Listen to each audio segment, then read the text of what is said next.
براہ راست آپ کو دکھائیں گے اسلام آباد میں عمران خان سیمینار سے خطاب کر رہے ہیں۔ بسم اللہ الرحمن الرحیم۔ ایاک نعبد و ایاک نستعین۔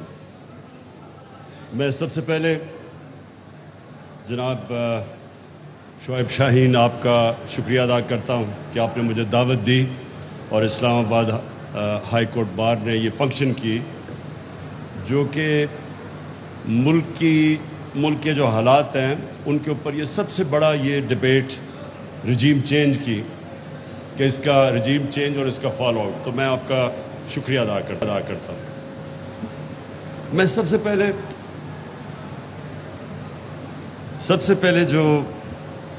پہلے تو سارے اسپیکرز کا جو انہوں نے تبصرے کیے میں صرف اپریشیٹ کرنا چاہتا ہوں کہ سب نے مختصر پہلوؤں کے اوپر بات کی جو رجیم چینج کے ایفیکٹس آئے ہیں ملک میں۔ عمران ریاض نے بات کی کہ جس طرح میڈیا کے اوپر اب کسی بھی جمہوریت میں ایسا پریشر نہیں ڈالا گیا جو اس دور میں میڈیا کے اوپر ہے، اور اس کے بعد شعیب آپ نے شروع میں ہی جو پرابلمز بتا دیے کہ ہمیں ڈفرینٹ ایریاز میں کس طرح کے پرابلمز ہیں۔ دیکھیں، میں جو سب سے پہلے بات کرنا چاہتا ہوں وہ یہ کہ پاکستان کسی وجہ سے بنا تھا، اور اگر آپ اس کی پیچھے چلے جائیں پاکستان کے بننے کے، تو اس کی جو سب سے بڑی وجہ کیا تھی؟ آزادی چاہتے تھے لوگ۔ علامہ اقبال کی جو ساری کوشش تھی کہ غلامی سے لوگوں کو آزاد کریں، ذہنی غلامی سے۔ قائد اعظم کا یہ کہا جاتا تھا کہ غلام ہندوستان میں ایک آزاد ذہن تھا، اور ان کی کوشش ساری جو سٹرگل تھی وہ یہ تھی کہ ہم اگر ہندوستان میں رہ گئے تو ہم آزاد نہیں ہوں گے۔ اور جو قائد اعظم کی خاص طور پہ ہمیں ان کی بریلینس کے اوپر سوچنا چاہیے کہ وہ تب یہ پریڈکٹ کر رہے تھے کہ ایک دن نریندر مودی کا ہندوستان بنے گا جدھر مسلمانوں کی کوئی حیثیت نہیں ہوگی۔ تو اس لیے پاکستان بنا تھا۔ تو یہ اس لیے نہیں بنا تھا کہ ہم ایک غلامی سے نکل کے دوسری غلامی میں آ جائیں۔ اور ہمیں یہ جو نعرہ تھا پاکستان کا، مطلب کیا، لا الہ الا اللہ، یہ آزادی کا نعرہ ہے کہ جب آپ یہ دعویٰ کرتے ہیں کہ اللہ تیرے سوا کسی کے سامنے نہیں جھکیں گے، تو یہ انسان کو آزاد کر دیتا ہے لا الہ الا اللہ۔ ہم اگر یہ دعویٰ کرتے ہیں اور اس میں مانتے ہیں، یہ ہمارا ایمان کا حصہ بن جاتا ہے، تو یہ ناممکن ہے کہ انسان کسی کی غلامی کرے اور قبول کرے۔ جو میری بڑی کوشش رہی، بلکہ میں نے رحمت اللہ عالمین اتھارٹی بھی بنائی، اور اس کی کوشش کیا تھی کہ ہمارے بچوں کو پتہ چلے کہ اگر یہ پاکستان ایک بڑی خواب کا نام تھا جس کے فاؤنڈنگ فادرز علامہ اقبال اور قائد اعظم تھے، تو کم از کم ہمیں پتہ تو چلے کہ یہ پاکستان کیوں بنا تھا۔ اور پھر جب ہم پاکستان کی جو آبجیکٹو ریزولوشن جو فاؤنڈنگ فادرز نے بنائی تھی، تو اسلامی فلاحی ریاست وہ بیس تھی مدینہ کی ریاست پہ، اور وہ کیوں نہیں ہمارے بچوں کو پتہ کہ وہ جو مدینہ کی ریاست تھی وہ ایک دنیا کی تاریخ کا بڑا انقلاب آیا تھا اور تاریخ کا حصہ ہے۔ ہمارے بچوں کو کیوں نہیں سمجھ کہ وہ جب اللہ ہمیں حکم دیتا ہے کہ نبی صلی اللہ علیہ وسلم کی سنت پہ چلو، تو وہ جو مدینہ کی ریاست تھی ان کی سنت تھی اور وہ کی پرنسپلز پہ بنی تھی، اور جو اس کا سب سے بڑا پرنسپل تھا جو شمشاد صاحب آپ نے بتایا، وہ رول آف لا تھا۔ جب انہوں نے کہا کہ میری بیٹی بھی اگر جرم کرے گی تو اس کو سزا ملے گی، جب ہمارے نبی صلی اللہ علیہ وسلم نے کہا کہ تمہارے سے پہلے بڑی قومیں تباہ ہوئیں جو چھوٹے چور کو جیل میں ڈالتی تھی لیکن طاقتور آدمی کو NRO دے دیتی تھی، یعنی اس کو امیونٹی دے دیتی تھی۔ یہ اگر آج آپ سٹڈی کریں ڈیولپنگ ورلڈ، تو ساری ڈیولپنگ ورلڈ کا یہ مسئلہ ہے۔ وہ طاقتور کو نہیں پکڑ سکتے، وہ صرف چھوٹے چوروں کو جیلوں میں ڈالتے ہیں۔ جو فیکٹ آئی پینل کی رپورٹ ہے جو یونائٹڈ نیشن سیکرٹری جنرل نے ایک فیکٹ فائنڈنگ پینل بنائی کہ کیوں ڈیولپنگ ورلڈ غریب ہوتی جا رہی ہے اور امیر ملک امیر ہوتے جا رہے ہیں. تو ایک جو مین چیز کیا آئی سامنے کہ ہر سال 1700 ارب ڈالر غریب ملکوں سے چوری ہو کے منی لانڈر ہو کے امیر ملکوں میں یا آف شور اکاؤنٹس میں چلا جاتا ہے. اور اسی پینل کے مطابق 7,000 ارب ڈالر پڑا ہوا ہے چوری کا غریب ملکوں کا آف شور اکاؤنٹس میں, ٹیکس ہیونز میں. تو جو یہ ٹرانسفر آف ویلتھ ہر سال ہوتی ہے, غریب غریب ہو جاتا ہے, امیر امیر ہو جاتا ہے, وہ کیوں ہوتی ہے؟ کیونکہ رول آف لا نہیں ہے. رول آف لا کا مطلب ہوتا ہے ساروں قانون میں ایک برابر. تو جب طاقتور کو آپ چھوٹ دیتے رہتے ہیں NRO 1 یا NRO 2, وہ ملک کا کوئی مستقبل نہیں ہے. ہمارے نبی نے کہہ دیا تھا کہ یہ تباہ ہو جائیں گی قومیں, اور وہ تباہی آپ ایک ایک ملک دیکھ لیں, وہ اگر وہ تباہ ہو رہا ہے تو اس کی بیسس پہ چلے جائیں. تو یہ جو ہمارے سامنے لیبنان, بیروت, سارے مڈل ایسٹ کا ایک وقت میں دبئی سمجھا جاتا تھا, ساری دنیا چھٹی بنانے بیروت. آج وہ لیبنان 70% لوگ غربت کی لکیر کے نیچے چلے گئے. کیا وجہ ہے اس کی؟ سارے لوگ سڑکوں پہ, کرپشن ہے, طاقتور کی کرپشن, وہ نہیں پکڑ سکتے اس کو. تو نمبر 1 گائیڈنگ پرنسپل میں صرف یہ پہلے کہہ دوں کیونکہ میں اسی کے اوپر آتا ہوں بھی جو یہاں ہوا ہے. نمبر 1 رول آف لا, کوئی قانون کے اوپر نہیں. نمبر 2 انسانیت, فلاحی ریاست, وہ پہلی دنیا کی فلاحی ریاست بنی تھی. اور تیسری چیز جو تھی خودداری.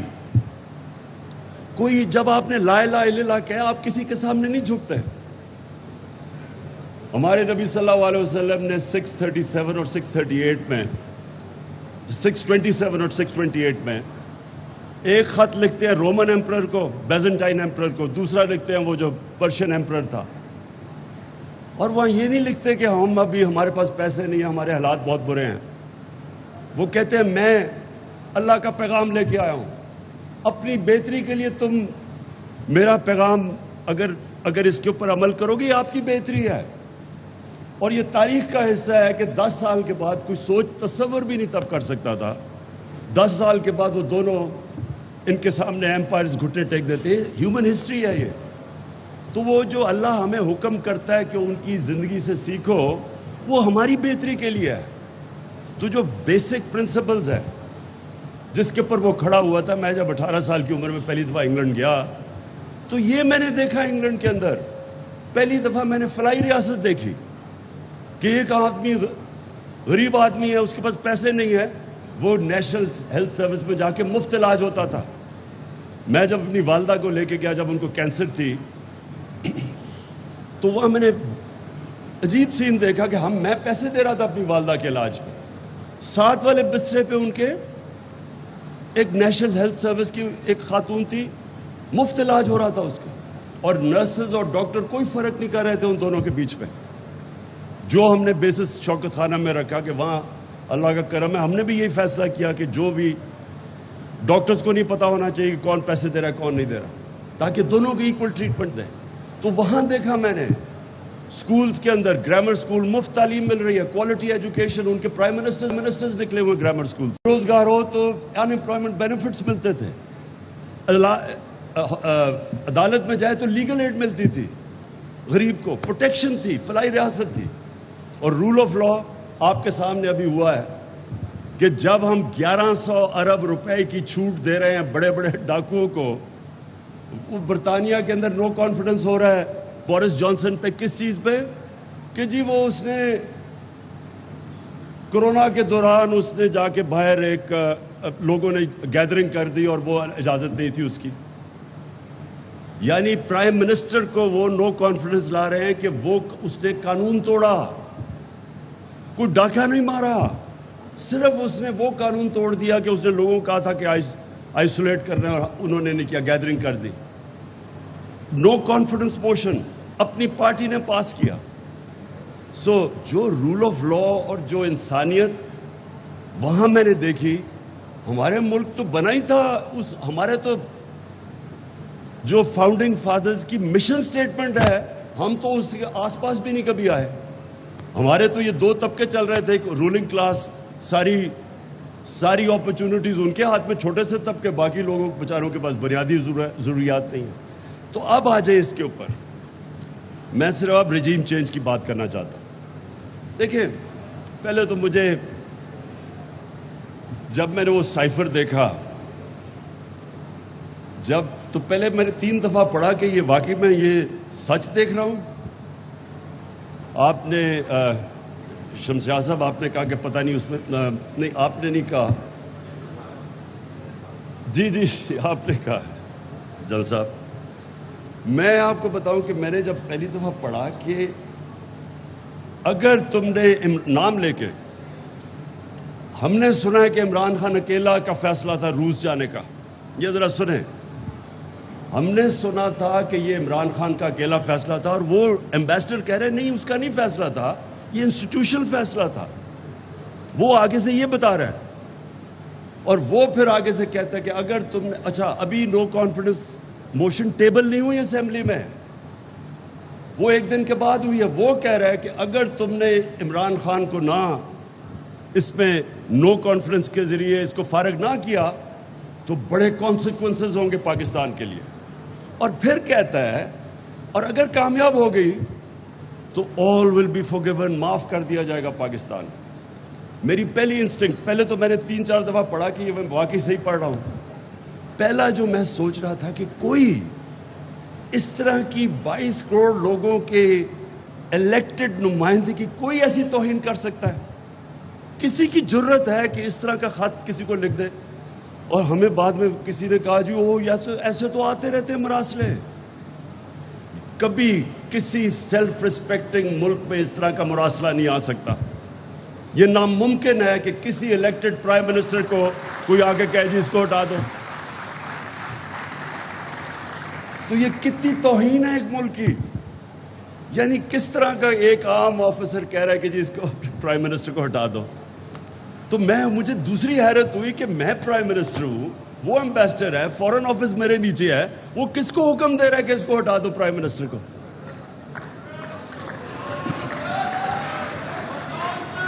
اور اس کے بعد ذرا تماشا دیکھیں, ایک دم اس کے بعد جناب اگلے دن وہ آتا ہے, نو کانفیڈنس موشن ہوتا ہے, اور ایک دم ہمارے اتحادی اور لوٹوں کو آتا ہے کہ جو وہ مہنگائی بہت ہو گئی ہے تو گورنمنٹ نہیں صحیح چل رہی.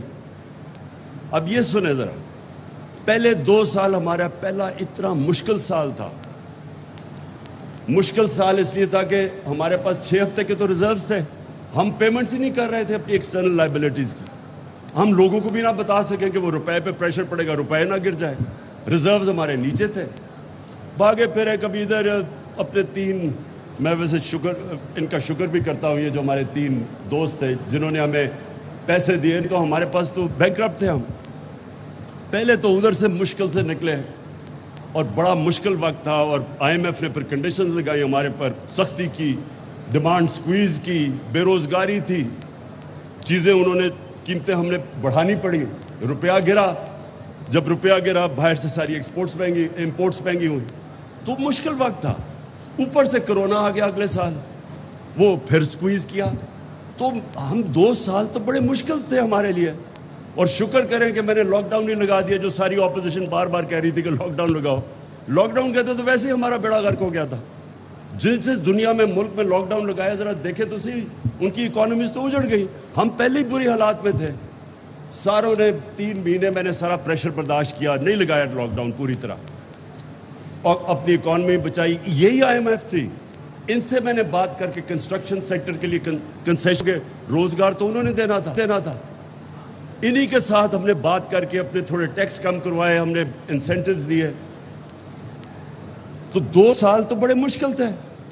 لیکن تیسرا اور چوتھا سال 17 سال کے بعد, اب ذرا اکنامک گروتھ ریٹ دیکھ لیں, 17 سال کے بعد سب سے بہتر 2 جس میں ہماری معیشت اوپر گئی, جس میں ہماری ویلتھ کریشن ہوئی, اور سسٹینیبل گروتھ کی طرف جا رہا تھا. مطلب کہ سارے سیکٹرز گرو کر رہے تھے, service sector, industry, large scale manufacturing جب اوپر آتی ہے, اس کا مطلب روزگار بھی ملتا ہے, ویلتھ کریشن ہوتی ہے, اور کنسٹرکشن سیکٹر کے ریکارڈ گروتھ ہوئی.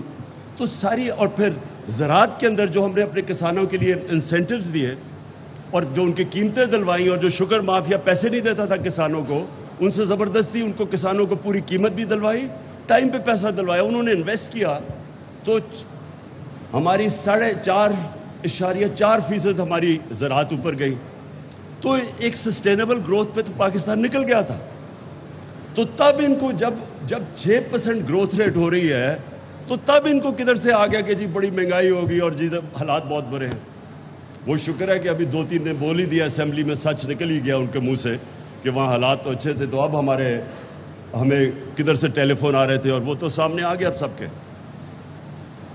تو جو لوگوں نے جا کے سب سے پہلے لوٹے ہوئے, ہمارے پاس سارا ریکارڈ ہے کہ کون کون امریکن ایمبیسی میں جا رہا تھا. جو لوٹے ہوئے وہ سارے امریکن ایمبیسی. اب امریکن ایمبیسی کا کیا کام ہے, یہ بھی سوال پوچھے.